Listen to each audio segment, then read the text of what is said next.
Hey out there, rock and rollers. Welcome to the 95th edition of the Ugly American Werewolf in London Rock Podcast.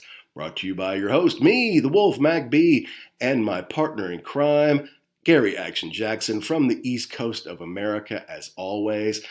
And I appreciate everybody tuning in to last week's show on Alice in Chains' Dirt as it's about to turn 30. But I gotta be honest with you here. It was so heavy and so depressing, and the lyrical content and just thinking about what happened to Lane Staley because of that really brought me down. So I had to find something happy to talk about on this week's show. So if you love Alice in Chains, or maybe you're going through something hard and this music helps you, that's great, and I hope you listened to episode 94 about that. But I think you'll find this show a little bit more uplifting because we're going to talk about something happy, namely The Police and Ghost in the Machine, the 1981 classic that spawned the hits Every Little Thing She Does Is Magic, Spirits in the Material World, Invisible Sun, Secret Journey, lots of great songs on there that we're going to talk about. But we first have to take care of a little business, and namely that's to remind you that we are part of the Pantheon podcast network of shows, about 100 different music shows, with really something in there for everyone. Not everything is about rock and roll, obviously, and some people want to listen to different things. We have amazing hosts, but fantastic guests all around the board. We always like to say hi to our fellow hosts that have either been on our show or we have been on theirs. Namely, Jay Scott at the Hook Rocks out of Chicago. Namely, Tom and Zeus, the Kiss Kings of the Shout It Out Loudcast out of Greater Boston. Namely, Christy Alexander Hallberg, who has a new show, Rock is Lit, part of the Pantheon Podcast Network. You'll have to check her out. And a special thanks to Paul Stevenson of Vintage Rock Pod and This Day Rocks.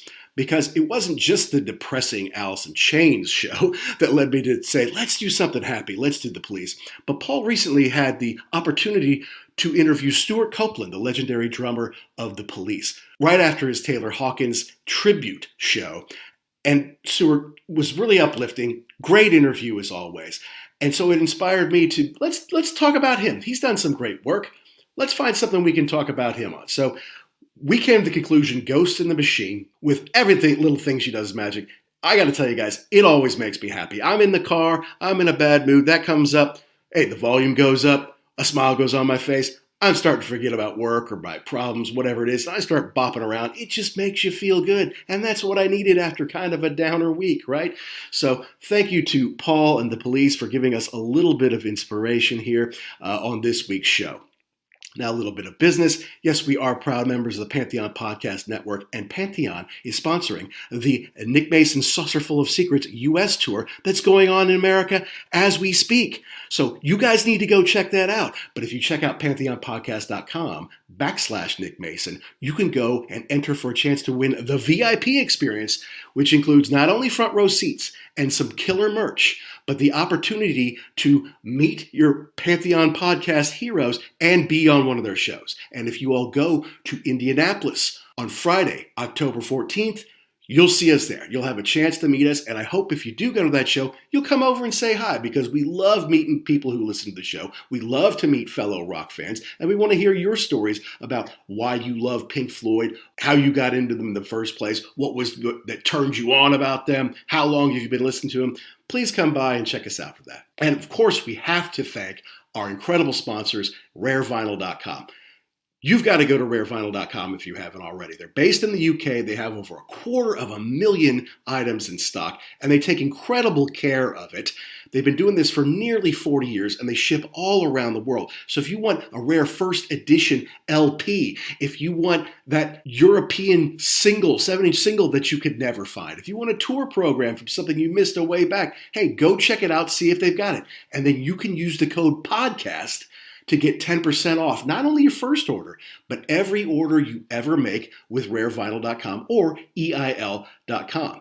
So please go to rarevinyl.com. You're looking for something special? My guess is they have it. They can get it to you. They get it to you in great condition, mint condition stuff, classic stuff, vintage stuff, everything the collector wants at rarevinyl.com. Use the code podcast, you save 10%. And please make sure you download and subscribe wherever you get your podcast. We love learning about how people came in touch with our show, why they like the show, and you could tell us what you want to hear us do. Just reach out to us on Twitter at @ugly_werewolf or at ActionJack72. But now back to The Police, Ghost in the Machine. You know, Jackson and I are children of the MTV generation. So to catch our attention back in the day, you had to have videos.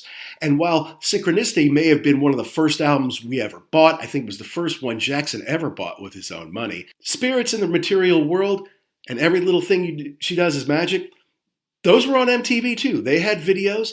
You could see those on MTV. MTV launched in August of 1981, and this album comes out in October of 1981. So you know that this was popular. And that's our first introduction to the Police, although I would say the proper one was Synchronicity. But this is a part of what was in the air when we were little kids, and we'll never forget it. So that's why we want to dive into today. Not only the album, of course, but the B-sides, the videos. You know what we do. We get in-depth in it. We get our own personal take on how we interacted with this back in the day and what it means to us today. So let's do that right now. Let's dive into Ghost in the Machine by the Police here on The Wolf.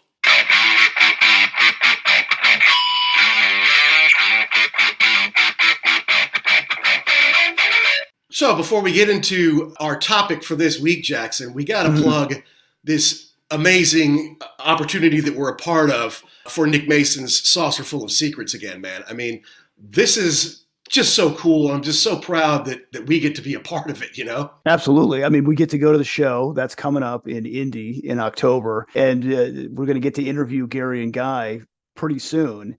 And yeah, it's great. I'm really psyched to be part of Pantheon, to be part of this.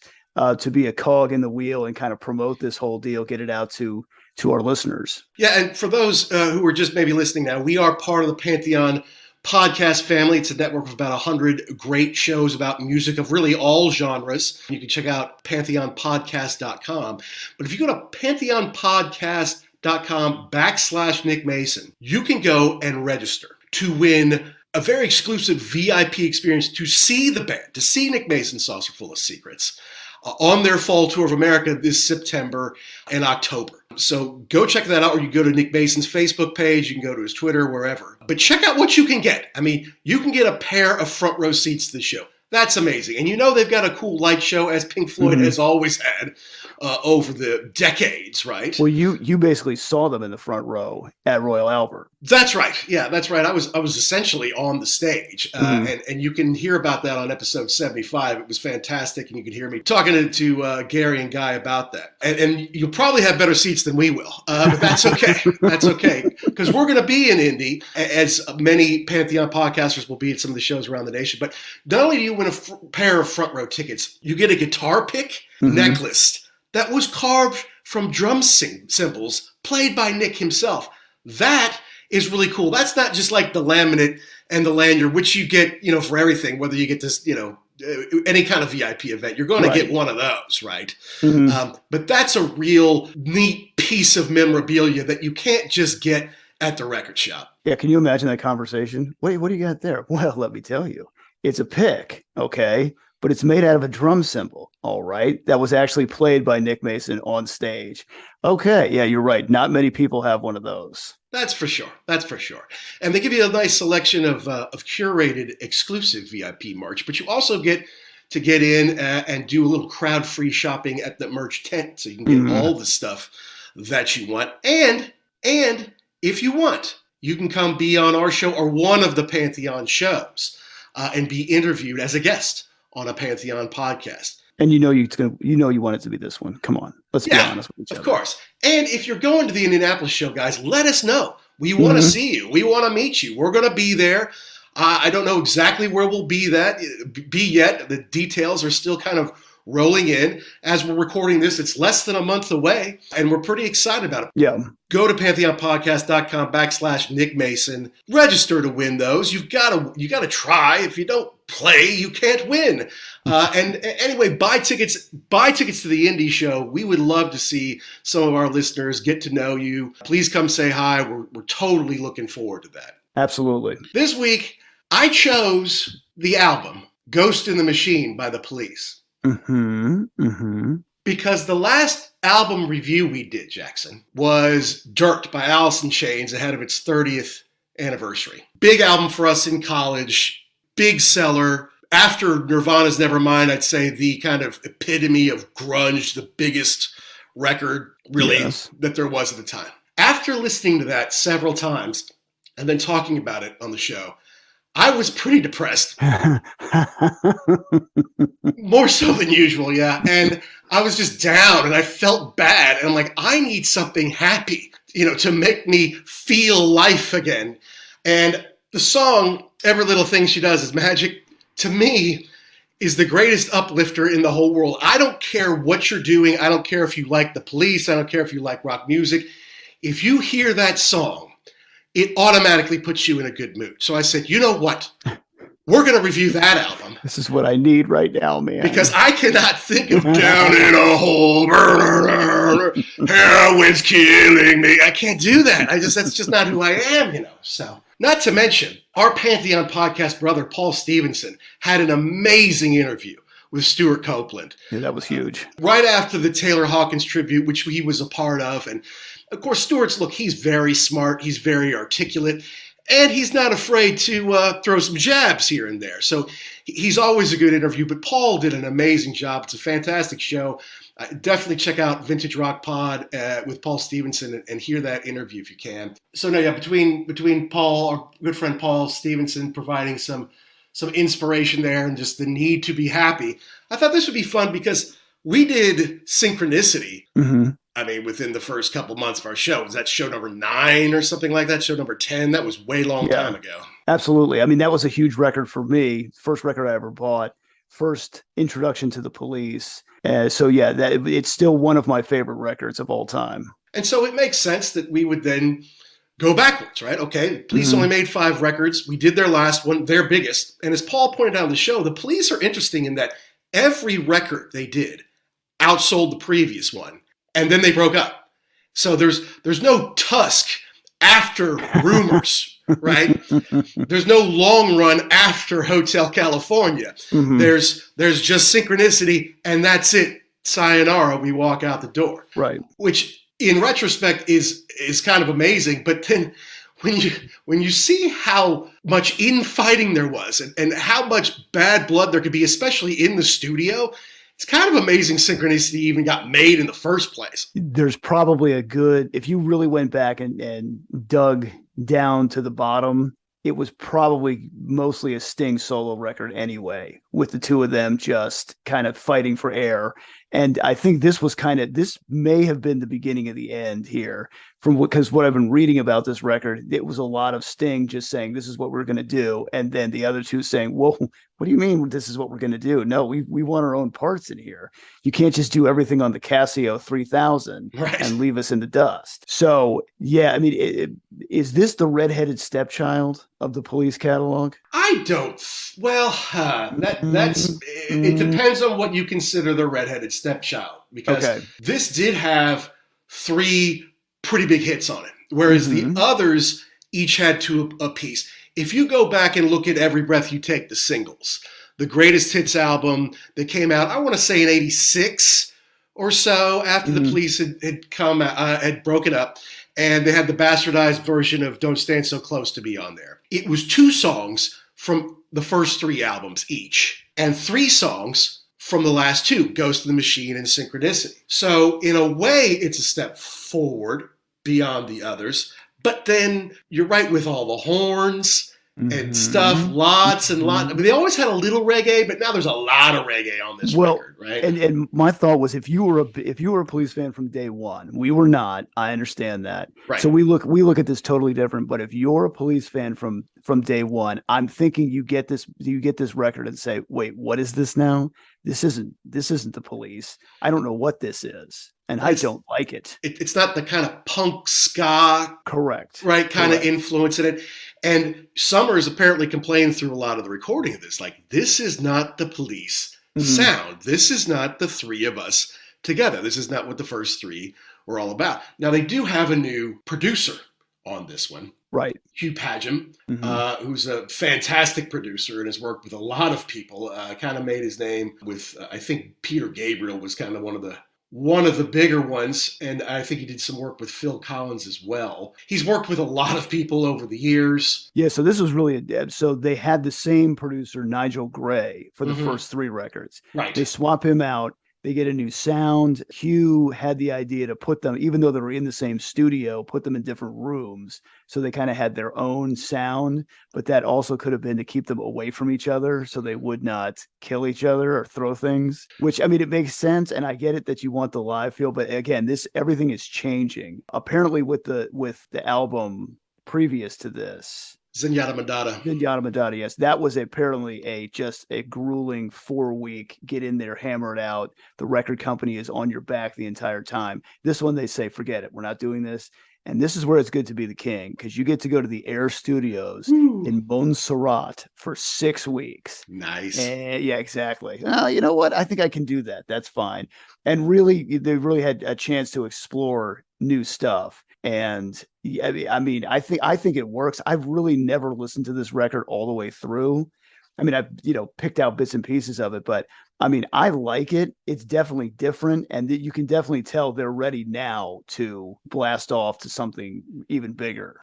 Really, because to me, honestly, I can see Ghost of the Machine coming from Zenyatta Mondatta.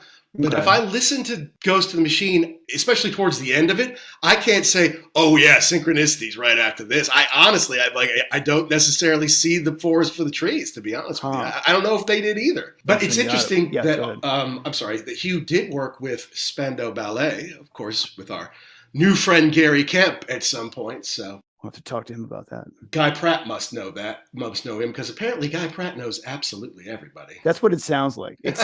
Their show is so much better than ours. I mean, please listen to our show and the Rock on Tours, but if you can only listen to one. See, but it doesn't even count though, because I was listening to them talk to John Taylor from Duran Duran, and it's something like blah blah blah and blah blah blah, and we were at this party one night, and you were there, right? And Gary's like, oh yeah, I was there. I was sitting on the couch with so and so. Okay, I can't do that. I wasn't at that party, so It doesn't count. I was 8 in America. Yeah, exactly. I wasn't hanging around at the cool party with all the cool kids. Sorry. It's a different show. That's for sure.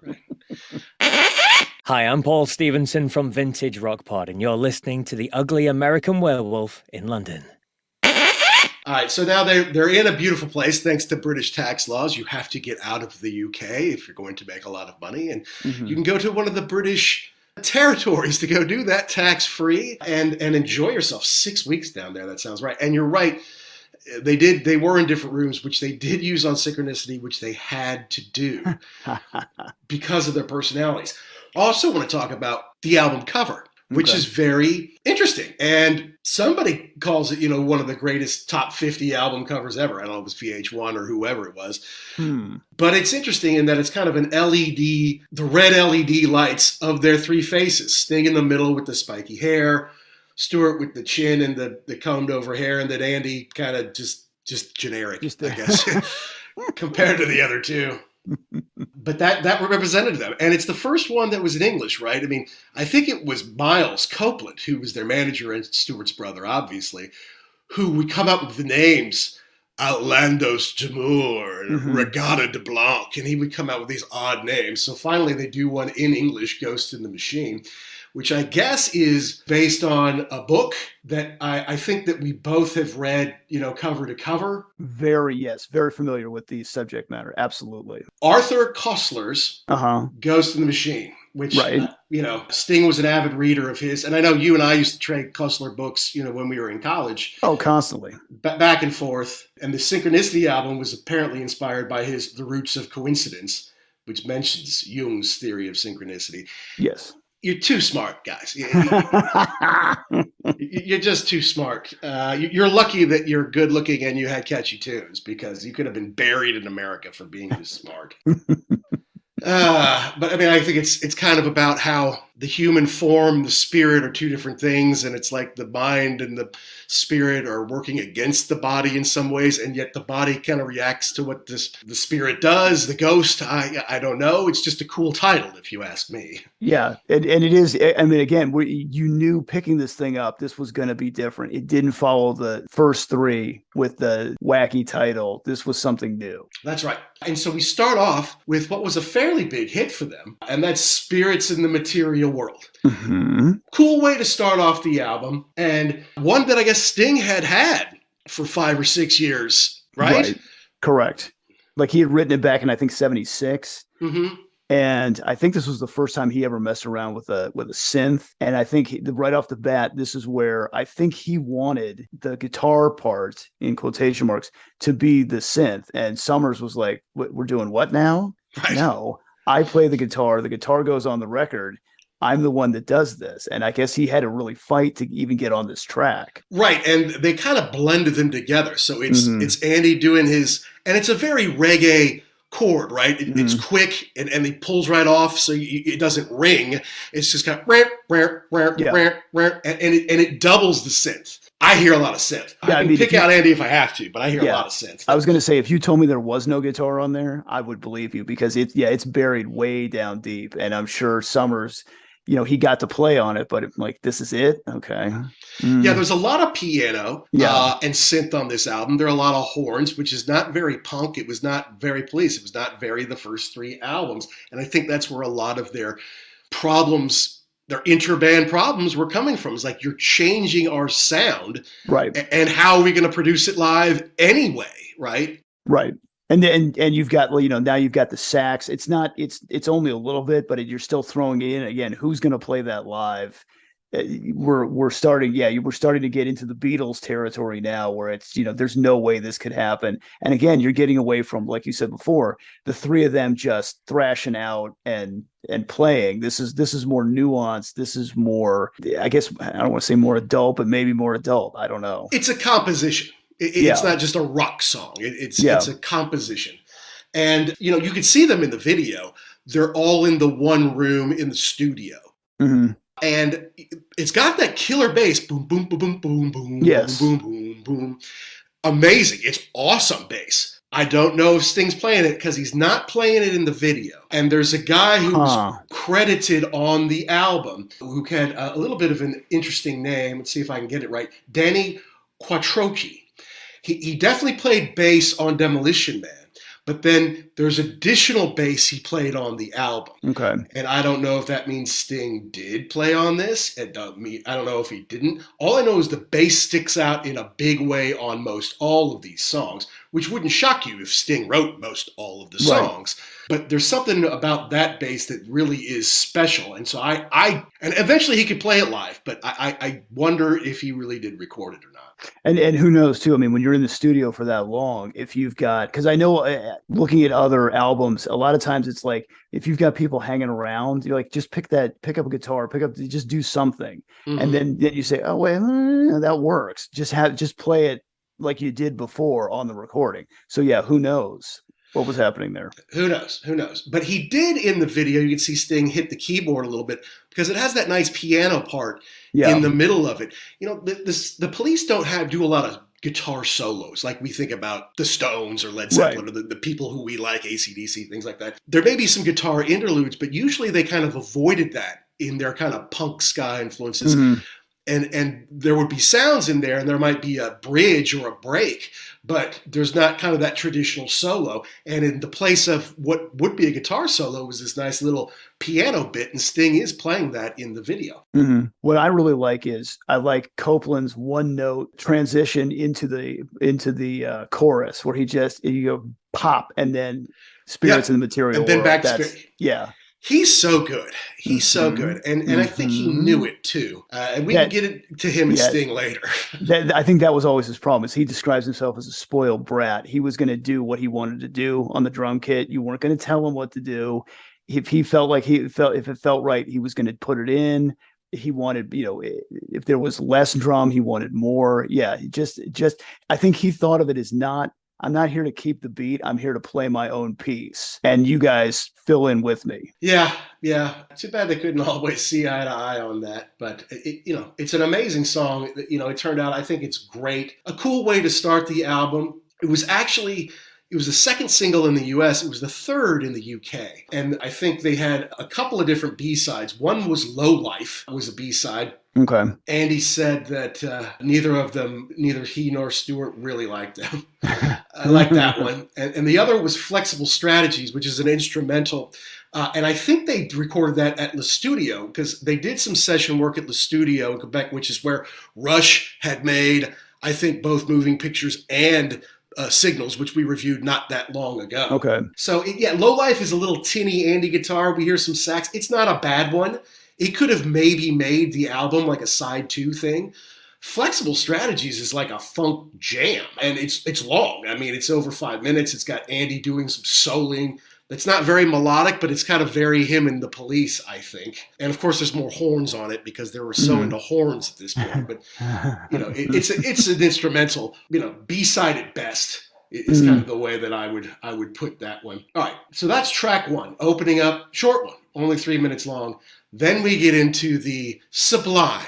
Every little thing she does is magic. Yeah, and this does not. I mean, this is a classic Police song. I mean, everybody knows it, but this does not sound like anything they've done before. I don't think. It's just it's a ballad. I mean, it's a great song, but I mean, I could see if you were listening to this record in 1981, you would say, "What is this now? What are they doing?" Yeah, I think it's a happy song. The ladies tend to really like this song. Correct. And in 1976, he wrote it like in the back of a truck on an old Casio. I was like, oh, okay, that's a song, but he didn't know quite how to put it together. He did another take at the studio and kind of put it together. And they said, okay, now we're going to take it down to air in Montserrat. And of course, Copeland and Summers didn't like it. It's too soft. It's for girls, right? It's not a cool song. Plus, Sting brought in this piano player, Jean Rousseau, who did like 12 different takes, and Andy was pissed. Andy couldn't stand the fact that the guy was there. He thought he was being pushy.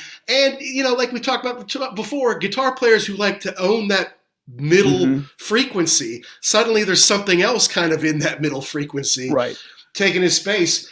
I think Stewart was kind of like, nah, he's not such a bad guy. He's a lot like us in a lot of ways. But Andy's like, no, BS, because they do overdub and overdub and overdub on it. But his bass, does he use a bow on that bass? I mean, he does in the video. And I was thinking that same thing. I've got that note. It doesn't sound like it. It sounds like he's plucking it, but in the video, he is playing it with a bow. So I don't know. But I mean, again, it's, did he just do that for effect into the way it looked cool in the video? I don't know. I don't know either. And the thing is, that video and the Spirits video were filmed in the same spot, I think on the same day, because they're wearing the same clothes. Could have been, yeah.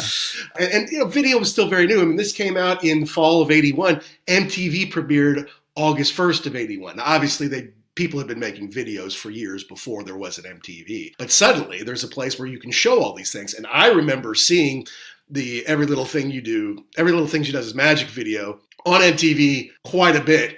Before Synchronicity, and even a little bit after Synchronicity and Every Breath You Take hit.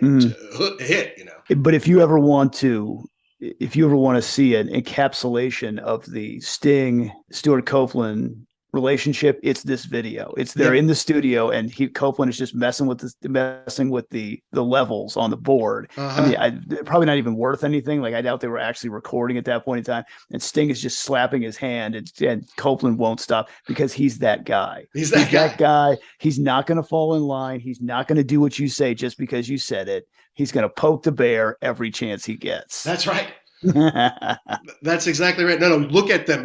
He's moving the things and Sting's slapping him and he's looking at him. Even when they're dancing around in the studio, Sting's dancing with Andy. He's not dancing with Stewart.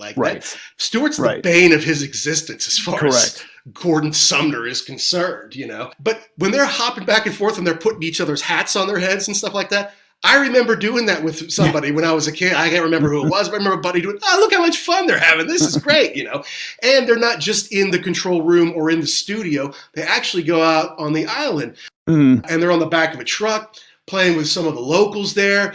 They got some kids with steel drums next to Stewart's toms, and they're singing and playing that, and you see them smiling. Well, at least you see Stewart and Andy smiling. I don't know that you ever see Sting, Mr. Serious, smile throughout the whole thing, but you gotta believe that at the end, where he's the EO, EO, that's iconic. It is huge. It's distinctively the Police, and if he just comes out and goes EO, they will all 100,000 people will answer him at the same time. Now, Stewart's cymbal work while he's doing that EO, the drum work on that bit is awesome, but it's overlooked.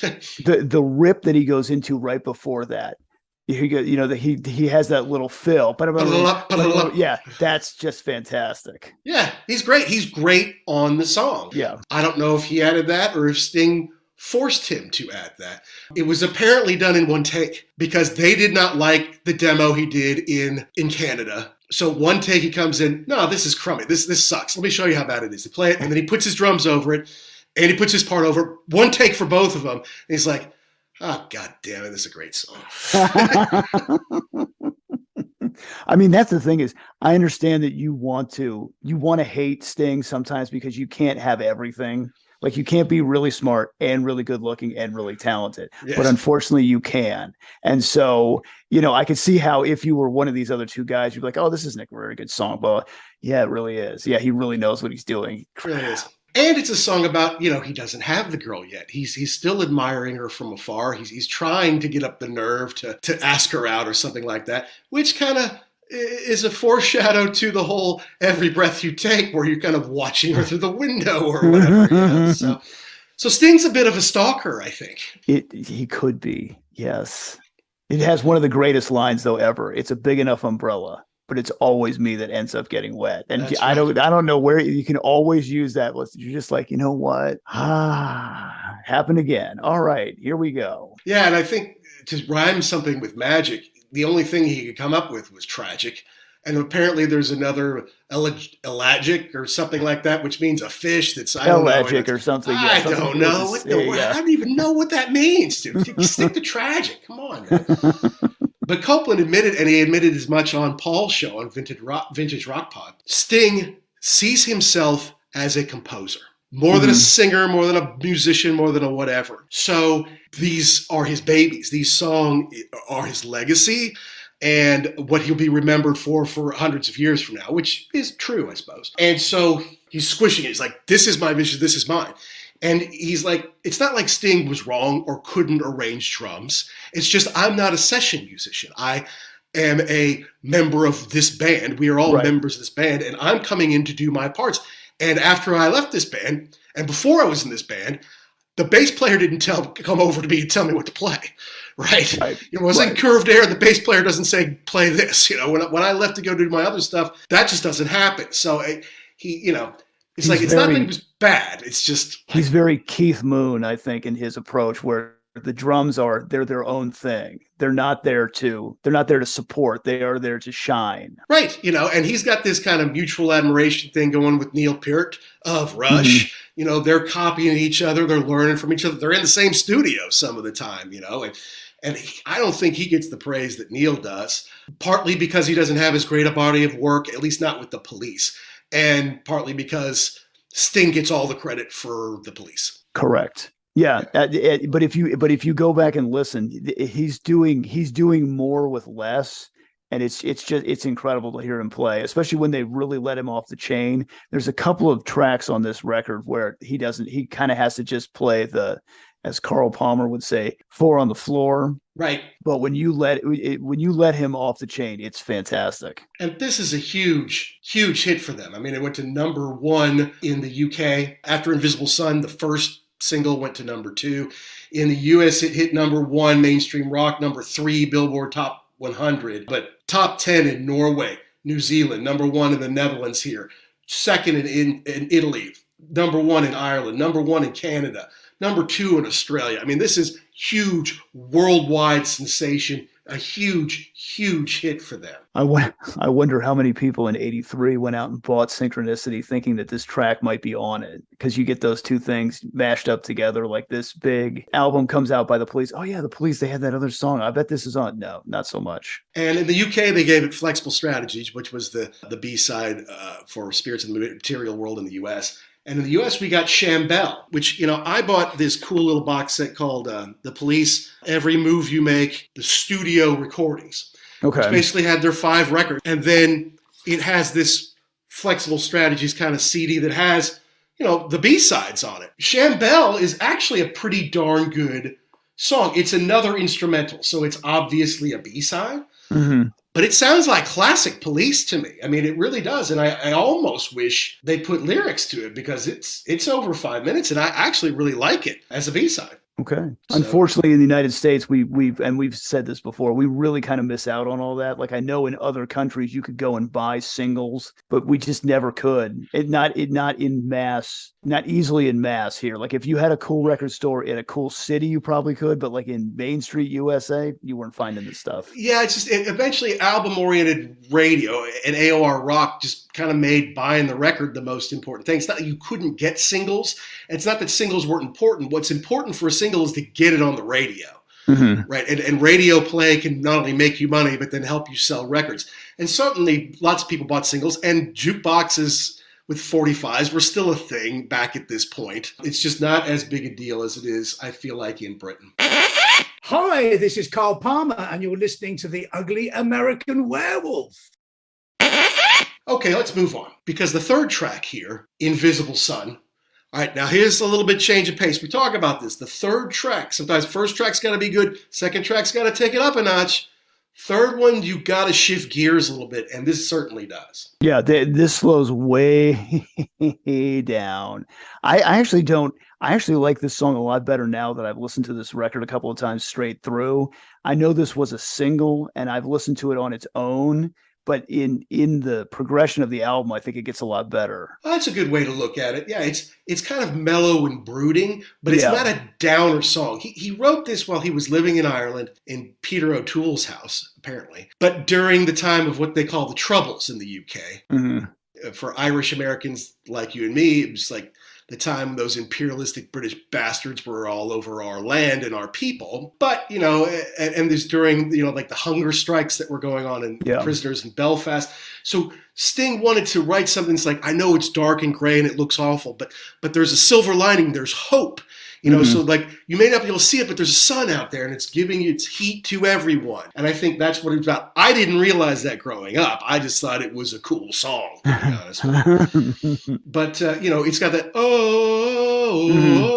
and and then the chorus is more full. Andy does do a little bit of a solo on this one. It's not crazy, but, for Stewart, who grew up in Beirut, he's like, this is about Beirut, because at the time Beirut was getting bombed out and just, it's a haven for terrorism and all that. And he'd grown up there. And I'm like, well, yes, you grew up there, Stewart, because your father was in the CIA doing things that may not have been good for the people of Beirut, but they were good for America and the UK, I'm sure. He doesn't put that part in there. Well, I mean, it's selective memory. Right, yeah. But I'd never seen the video before because it was banned from the BBC. And I saw that, yeah. This was their lead single. I mean, it went to number 2 in the UK. They did not release it as a single in the US. And so it was banned on BBC. And I guess MTV just kind of followed suit, maybe. I don't know if it was or wasn't played on MTV. I know I never saw it on there. I can't imagine this would have been a big hit, even if they put the video out, because it's such a slow track, especially for US radio. We want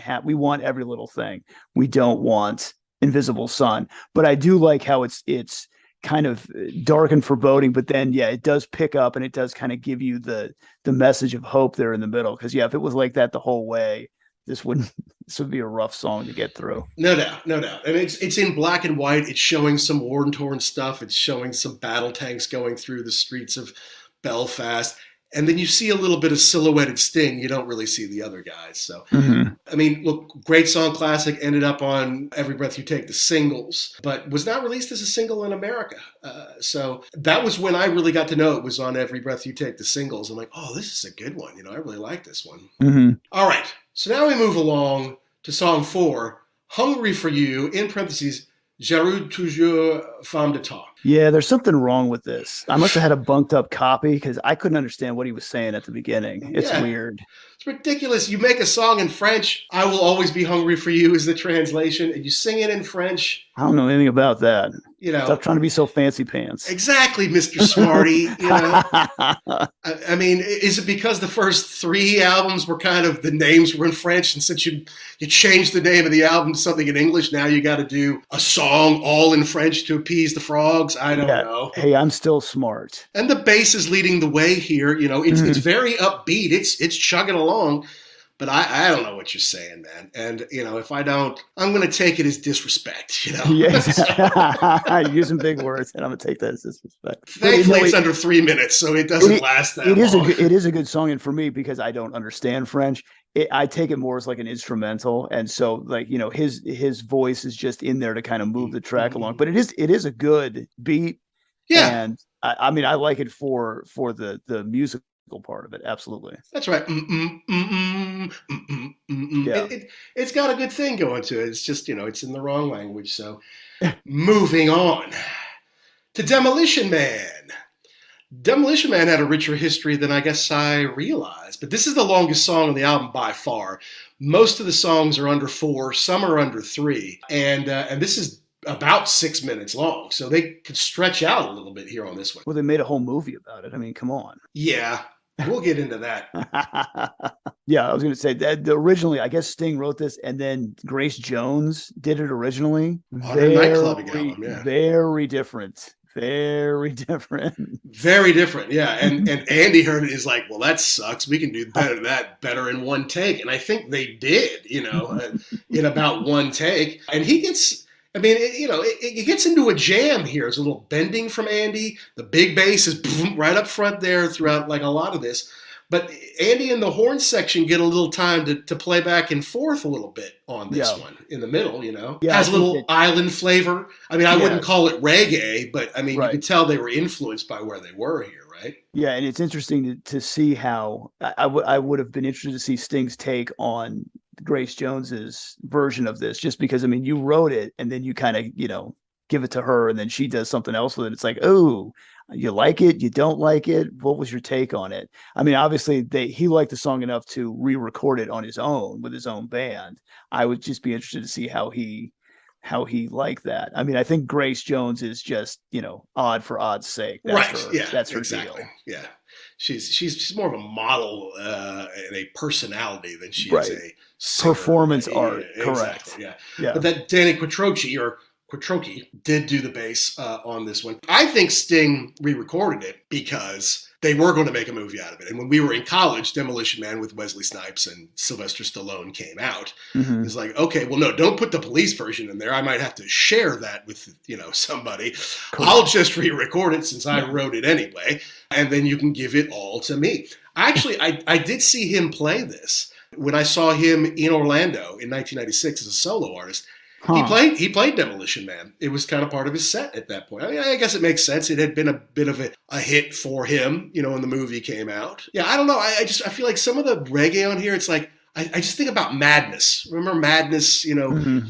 Our House. Yeah, Our House was the big one in America, but One Step Beyond was kind of their big. It's very reggae and ska influence. Yeah. It's just I hear a little bit of Madness with these guys in this, but it's one Sting played a lot. I don't know how much the Police did it. I don't think they did it on their reunion tour, but Sting held on to it for a while. Did you see that reunion tour? 3 times. Okay. And so I'm guessing that it was mostly just like the big hits. Oh, yeah. Yeah. Big hits and stuff from Synchronicity. Mm-hmm. Yeah, absolutely. You knew every song. They didn't go. They didn't dive too deep. Right. I mean, for a non-Police fan, there might have been deep tunes like I Was Driven to Tears, a huge hit. No, but it's a fantastic Police song, right? Okay. So Lonely is my favorite Police song. It wasn't a huge hit for them. It's not Roxanne, it's not that.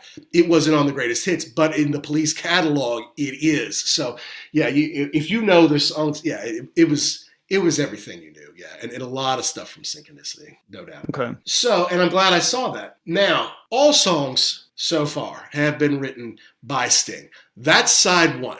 So, the first 5 songs all written by Sting on his own.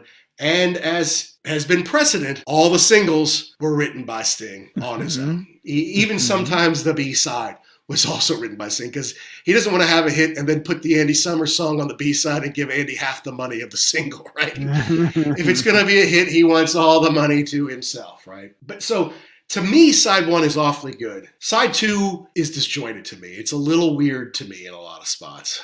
Well, I mean, here's where you get into, you were saying all songs written by Sting. Here's where, you've got a Sting, Stewart Copeland, you've got Omega Man from Andy Summers, which is going to be a weird ride.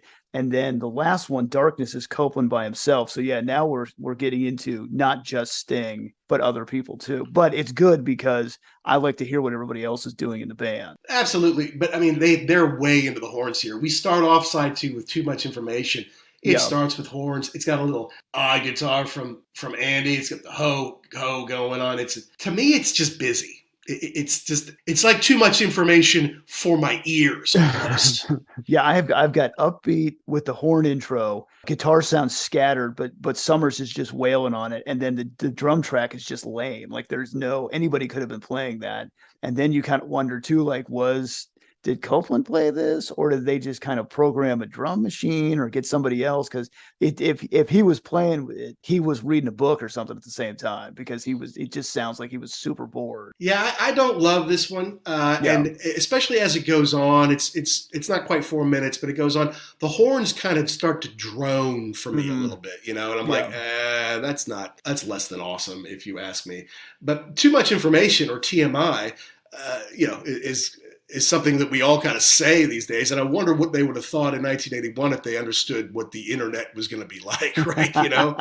Or social media, that kind of thing. Because part of too much information, we're at the dawn of the computer age, and all of a sudden you don't just get 3 channels, you can have 30 channels. Whoa, 30 channels? That's too much information. Like, well, now there's 8,000 channels, so it's going to overload your circuits there of your brain. But I don't know. To me, it's not a great song. Although it's upbeat, it's not a great song to start off the second side with. Yeah, and it's one where you always talk about ones that you could skip. This is probably the one that you could skip on this record fairly easily. Absolutely. And the next one, Rehumanize Yourself, in my opinion, probably should have been the first song on the second side. I think that would have worked better, yes. Very upbeat. It's fast. Lots of bass, of course, on this one. And I guess Stewart had written the whole thing, music and lyrics, and then Sting said, no, these lyrics don't work. I'm going to write the lyrics. And so that's... Okay. So now think about that for a minute, though. And you were talking about Sting being a composer, and then him coming in and them saying, this is crappy, we're going to do something else on top of it. Or instead of that for the part. I mean, the same thing with Copeland. Like he comes in, he's like, I've got this great song. This is, it would be great if we cut the lyrics out. What do you mean if we cut the lyrics out? That's half the song. So I think that's the thing, is you have to be ready for constructive criticism. And how do you take that? Right. Yeah, absolutely. And look, Sting's proven himself as a lyricist with hits. Right. But also with songs, maybe they're not hits, but they're deep, and, they're not afraid to get a little political. And we'll see that through, side 2 here. I'm talking about A Police Needs a Gun to Keep Him Warm. Talking about the National Front, which is a very white and right-wing group that was kind of gaining prominence in England at the time. So it's a bit political, but again, the droning horns through it, I don't love, and it's just a little over 3 minutes, but it can even feel a little bit long just because of the unnecessary horns here. It's almost like, you have a new toy, and I'm going to play with this all the time. We're putting horns on every track. Okay, hold on, stop. We're not doing that. And I guess Sting's playing the sax on these tracks. I don't know where the other horns might come from. Maybe they're pumped in, because like everybody played a little bit different synthesizer at some point on this album, right? Yeah. So they're embracing technology, just like their buddies Rush were embracing technology with Signals, which would come out the next year. So I like the song in that it's upbeat. It's kind of trying to be a positive, like you have to be a better human being kind of thing. But more horns, like, nah, it's enough of that for me as far as I'm concerned. I don't know. But One World Not Three, again with the horns, it's a reggae tune. I mean, this is very reggae. Yeah, and it's interesting because that cymbal intro at the beginning is very close to Every Little Thing. You almost would think for a second they were going to do it again, and then they go into the rest of the track with that. Okay, we're doing this again. Yeah, and Andy's just doing the reggae chord thing, man. He's not flying up and down the neck. He's just hitting those chords.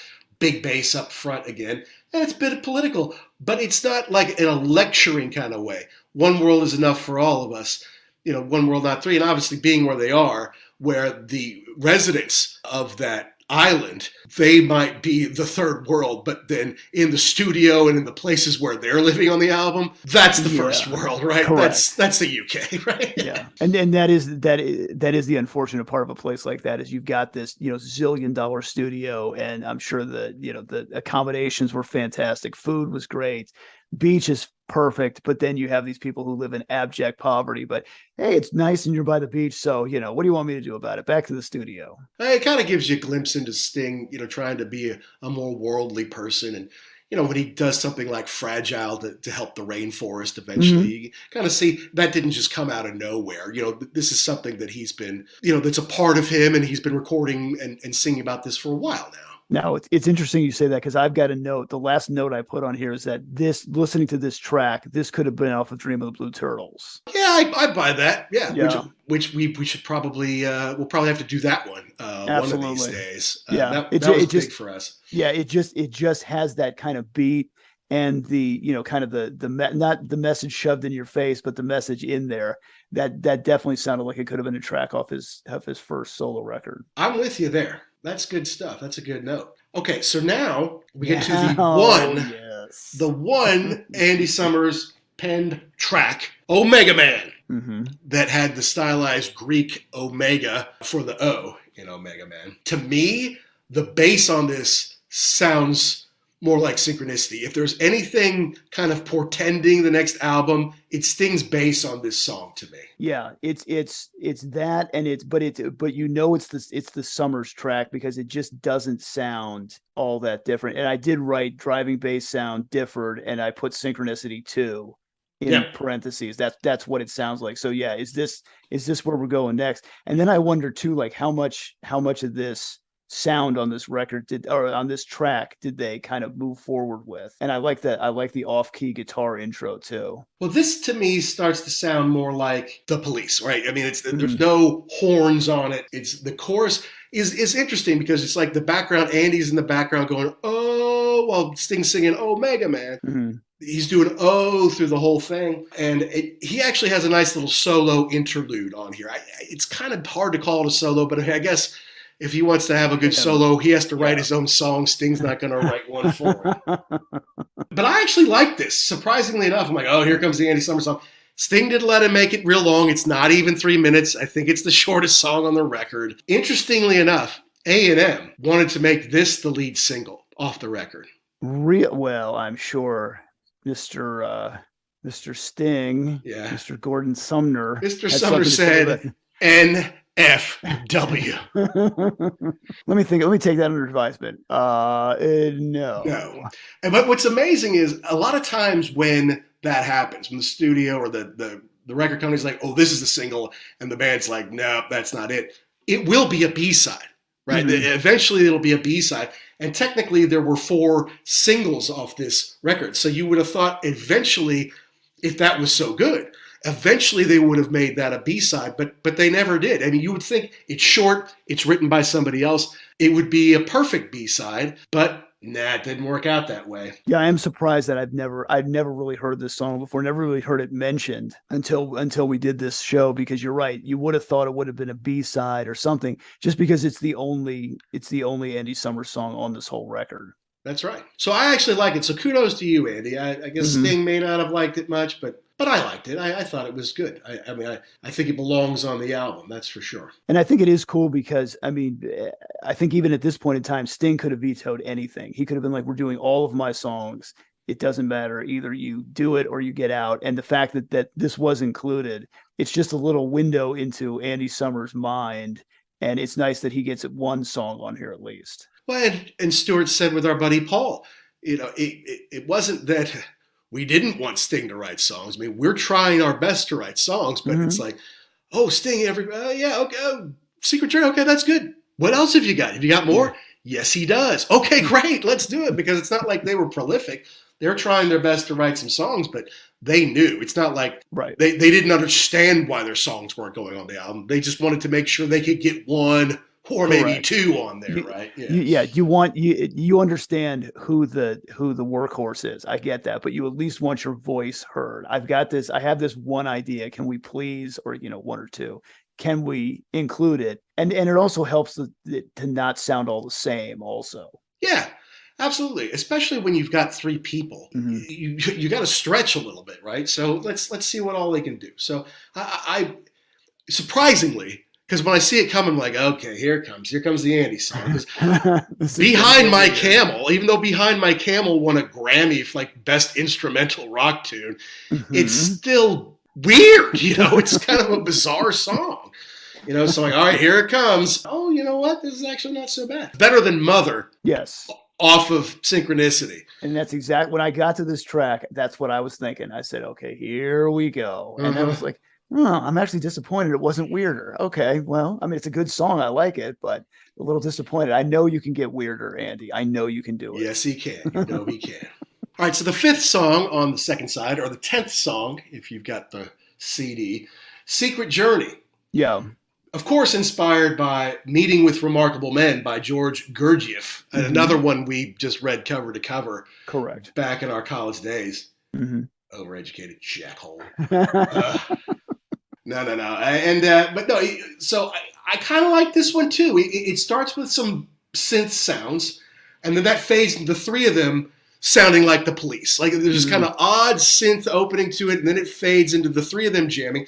And then they even sound a little bit like Rush in this bit from that era. At least that's what I picked up on. But I guess the story it's about you need to take a mystical journey that will make you a holy man is kind of what the book and what the story and what this song is about. But I like this one, and it's not one that I knew very well. Yeah, I would say the same thing. And this is kind of like Invisible Sun, where it starts off kind of like, this is going to be bad. But then the chorus kind of picks up, and it's more positive than the beginning of the song. So yeah, no, I like it. I really hadn't heard it. I knew it was a single, and I kind of heard it like in passing a couple times.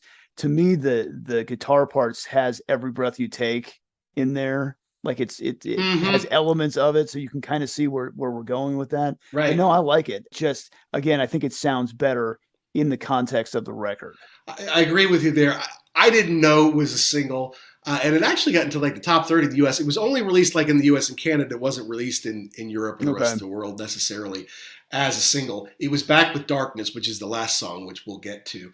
But it actually did get into the chart. But honestly, I never recalled hearing it on the radio. They did not make a video for it, which was the way to get to me back then. And it went until I owned the record. But there's a break in the middle where it kind of goes back into that synth stuff. Yeah. There's no solo in there. Stewart gets to do some cowbell in here to crank it along.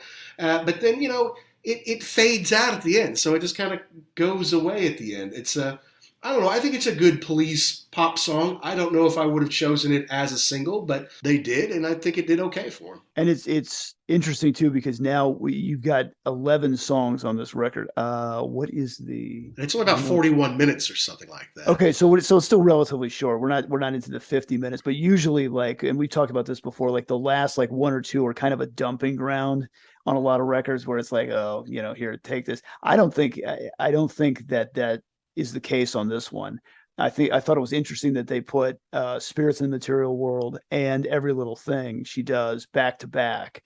You kind of went out super hot, but this is not a bad track to have down at the bottom here to kind of keep the momentum going. No, that's right. I think it's actually a pretty good little song there. And then it wraps with Darkness, the last one. And this is the Stewart solo, right? It's very mellow. And honestly, I think it's a pretty nice way to wrap up the album. I would say the same thing, but when I heard this, because I'd never heard this song before, when I heard it, I'm like, this is not the Police. This could be anything. This is Copeland. He would go on to be a prolific composer. This is him kind of, I think, starting to stretch his wings out a little bit, because I mean, if I played that beginning for anybody, nobody would say the Police. I guess that's fair. Yeah, it's a little different than certainly what they usually do. And some of the lyrics, I wish I never woke up this morning. Life was easy when it was boring. It was never going to be a hit. It's only a little more than 3 minutes, which I mean, I feel like half the songs on here are around 3 minutes, like 2:45 to 3:15. About 4 or so more, or around the 4 minute mark, and then there's a there's the one long one. And yeah, it's probably just Copeland pushing. You got to put my stuff on there. The music's good. And the lyrics were good enough that Sting didn't push back and say, no, I'm going to rewrite this like I did Rehumanize Yourself. He decided, no, okay, we'll sing this out, And so, not a great track, but I don't know, somehow in this disjointed second side, because the first three songs to me, Too Much Information, Rehumanize Yourself, One World Not Three, those with the horns, that's kind of their era. It's very reggae. It's kind of where they were in the world at the time, experimenting. But then you get to Omega Man, Secret Journey, and Darkness. You'd say written by three different people. There's nothing that kind of keeps that together. And the sounds are different. And yet it still kind of makes a statement. And I like these last three more than I like the first three. Interesting. On the second side. Yeah. I would say the same thing too, and I'm kind of glad. I mean, I don't know how it works. I mean, I know on the record, like Omega Man is credited to Andy Summers, Darkness is Copeland. Like, how much did Sting get involved with this? Did he do anything? Was he even around when they did this? I don't know. But I'm glad that they turned out the way that they did, because I think if you poke at it too much, it just sounds like everything else. So you're right. I kind of think that the first three on this one are not throwaway, but and then it definitely comes into its own in the last three tracks, which does not happen a lot in a lot of records. Well, that's right. I mean, usually it's what they call filler, right? Yeah. It's like, we've got 7 good songs, but we need 9 or 10. Okay, well, then let's just record them, and then we can use those as B-sides. I think sometimes bands will choose to have a good song to go out with. Like they'll save their 6th best song for the 10th spot, and then they'll fill in 8 through 10 right before that, right? So they want to go out on a high note, but they know that side B is not that great and not everybody listens all the way through. What do you think about this? I mean, I think I know the answer, but compared to Synchronicity, how do you rate this one? I can't. And I was thinking about that, and I was talking to somebody else about this. I can't do it, because for me, their Synchronicity can do no wrong. I mean, it's the greatest album on the face of the earth, to the whatever, however old I was, the 9-year-old me. And so, I mean, it's a good record, but it will never be as great as Synchronicity to me. Of course, it's not even about sales. It may not even be about the quality of the songs, though. In my opinion, the quality of the songs on Synchronicity are better, at least overall. I think that Andy's song on this record, Omega Man, is better than Mother. And I think Darkness is better than Miss Grodenko. So the solo credits that the other guys got are better on this record than they are on Synchronicity. But you can't deny that time in our lives, in the summer of '83, when we're 10 years old and we're buying records with our own money. Right. And we had to have Synchronicity, and Every Breath You Take breaks the record for 8 straight weeks at number 1. And, oh, by the way, King of Pain's on there too, and so's Synchronicity too, and so's Wrapped Around Your Finger, and so's Tea in the Sahara. It's just, it hit me at a certain time that even if I listen to Ghost of the Machine 10 times a day, every day for the next 10 years, it can't imprint on me the way Synchronicity did. Right. Yeah, it literally can do no wrong. Even if you told me, it was awful, they can't, you could definitely make a case for the early Police being better because that was their original sound. But you can't. I'm sorry, you can't. It's like the argument with Van Halen's 1984. You cannot talk me out of that because it was such a huge record for me as a child. Can't do it. Absolutely. No, and the hardcore Pink Floyd fans who were 70 years old and kind of grew up going to see them play in London and stuff like that.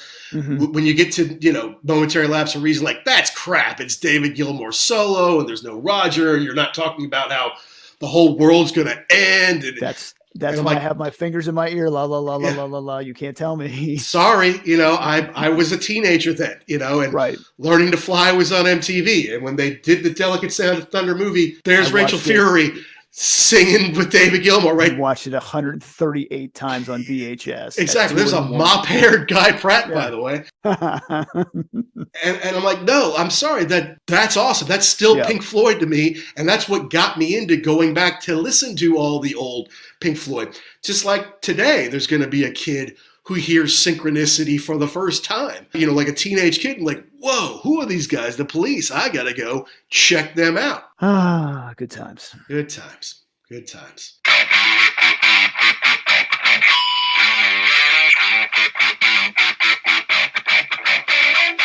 Well, that wraps up episode number 95 of the Ugly American Werewolf in London Rock podcast on the Police's Ghost in the Machine, released on October 2nd, 1981, so we're just shy of its 41st birthday here. And I gotta tell you, I needed it. After listening to Alice in Chains' Dirt over and over for that show, I needed something happy. I needed something uplifting. I needed something from my childhood that I know would put me in the right frame of mind.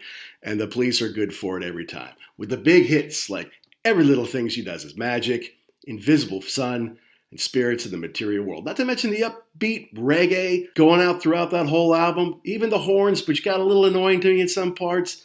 Well, you know what? It still picked me up. It still had me grooving a little bit around my house here, and I was happy to do that show. So I hope you enjoy that, and I hope you go out and listen to that record when you get the chance. I also hope that all you U.S. fans are going to be catching Nick Mason's Saucerful of Secrets on their U.S. tour, which is already underway as we record this, right? September and October going across the nation. Go get your tickets to that. Also, go to pantheonpodcast.com/Nick Mason and sign up for a chance to win the VIP experience, including 2 front row seats to see Nick and the boys. And if you go to the Indianapolis show on Friday, October 14th, you can come see us, and I hope you do, because we'd love to see you. We'll be there, and there will be more details to come on that. Now, as usual, folks, we want to know, did we get something right? Did we get something wrong? Did we miss the point? Did we leave out your favorite part? You have got to let us know. We love to hear from you, so email us. We're at uglyamericanwerewolf@gmail.com. You can also DM or tweet us at ugly_werewolf or at actionjack72. You can find us on YouTube. You can find us on Instagram. And we really appreciate it. Not only do you download and subscribe wherever you get your podcasts, be it Apple, be it iTunes, Spotify. Good Pods is very good to us and independent podcasters, so check out Good Pods. But really anywhere that you get your podcast, please, if you're thinking about it, not only do you download and subscribe, but give us a positive review. We want to hear what you think about the show. And when you put out those positive reviews, it just helps us find more rock and roll fans like yourselves. We got to say thank you to Pantheon Pods for their ongoing support. We got to say thank you to RareVinyl.com, our gracious sponsors. And please go, if you're a rock and roll fan and you're always looking for something special, go to RareVinyl.com, use the code PODCAST, PODCAST, and get 10% off, not just your first order, but every order that you make with them. They ship all around the world. You can almost guarantee to find what you want. And if not, well, just hang in there. They'll get it eventually. They know what they're doing. They've got a great team. And we are very appreciative of RareVinyl.com. Now, next week, as you may have heard, as we have alluded to throughout this show, yes, we're going to have Guy and Gary, the Rock on Tours, from Nick Mason's Saucerful of Secrets. They're going to come on our show to talk a little bit about what it means to them to play these amazing old Pink Floyd songs, what it's like to interact with Nick, maybe talk a little bit about their show as well. We're so excited to have them on, and I can't wait to share that conversation with you. So you'll have to tune in, but if you download or you subscribe wherever you get your podcast, then you'll be sure not to miss it. So until next week, my friends, to all of you rock and rollers all around the world, be cool and stay safe.